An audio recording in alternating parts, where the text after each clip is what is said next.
ឱកាសដល់ថ្នាលគ្រប់បាទបណ្ដាខេត្តបាទមកពីបណ្ដាក្លឹប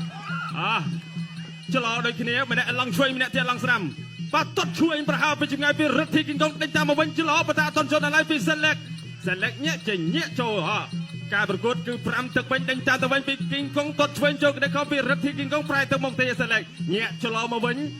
បាទញាក់ដូចគ្នាហើយក៏ទាត់ស្ដាំពីសិនលេខសូមអត់ឲ្យឆ្វេងពីរិទ្ធីគីងកុងរៀបរាប់តាមចង្វាក់ភ្លេងមានក្បាច់មានស្នៀតមានសិល្បៈរៀងខ្លួនបាទសុទ្ធសឹងតែជាអ្នកដែលបកកែសុទ្ធសឹងតែអ្នកដែលដឹងពីស្នៀតព្រោះថាសែនលេខនេះធ្លាប់ទស្សនាផ្ទាល់ការប្រកួតរបស់គីងកុង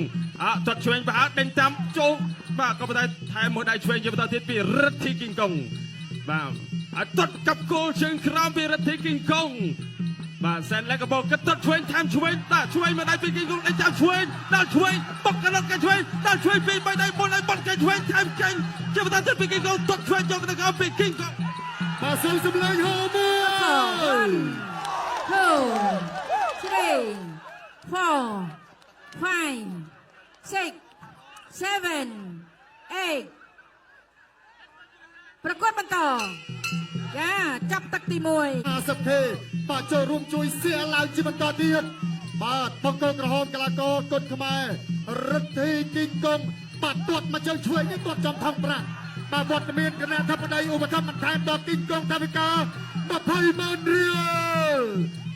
បាទសរុបគឺ60,000 រៀលបាទទាត់ឆ្វេងគីងកុងបាទទាត់ស្ដាំរបស់ប៉ាសិនលេខបាទធ្លាក់ស្ដាំបាទការប្រកួត5ទឹកក៏ប៉ុន្តែបាទមួយទឹកគឺ2នាទីតែប៉ុណ្ណោះអាយ2បាទ 3 រត់ជាបន្តទៀត4 5 បាទ5 6 7